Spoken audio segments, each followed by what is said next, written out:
از اول هفته جاری در تاجیکستان قرب رسمی روبل روسیه بیس بالا می رود و قرب دلار و یورو برعکس به شدت رو به پایان آورده است. قرب رسمی دلار و یورو هفته گذشته متناسباً در دور بر 12.5 سومونی برای یک دلار و 13.5 سومونی برای یک یورو چرخ میزد، ولی روز دوشنبه 23 می بانک ملی تاجیکستان قرب دلار رو تا 12.10 سومونی و قرب یورو رو تا 13 سومونی و 13 درم پایین آورد. قرب رسمی روبل تا 172 سومونی برای از روبل بالا برد. روز 24 می این تمایل باز هم دوام کرد و بانک ملی قرب رسمی روبل رو تا به 172.5 سومونی بالا برد. قرب دلار تا 11 سومونی و 80 درم و قرب یورو تا 12 سومونی و 57 درم پایین برد. به دنبال بنا به معلومات سامانه های رسمیشان قرب روبل در بانک های تاجیکستان نیز بالا رفته قرب دلار و یورو برعکس به زمین زد. از جمله بانک اسخات روز 24 می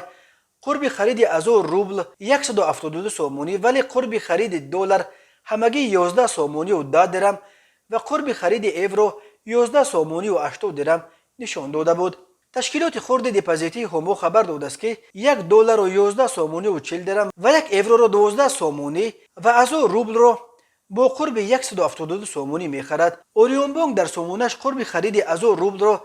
170 سومونی، قرب یک دلار و همگی 11 سومونی و 20 درم و قرب خرید یورو 11 سومونی و 80 درم نشان داده است. ولی اقتصاددان ها این قرب را قرب ساخته و سنی و با دست اداره شونده و حتی در پس منظر جنگ اوکراین قرب ترغیباتی یعنی پروپاگاندیستی مینامند و میگویند با آنکه قرب دلار و یورو نسبت به روبل تا به حد در دست کم 4 سال اخیر به سابقه پایین رفته است و با این قرب 50 روبل برای یک دلار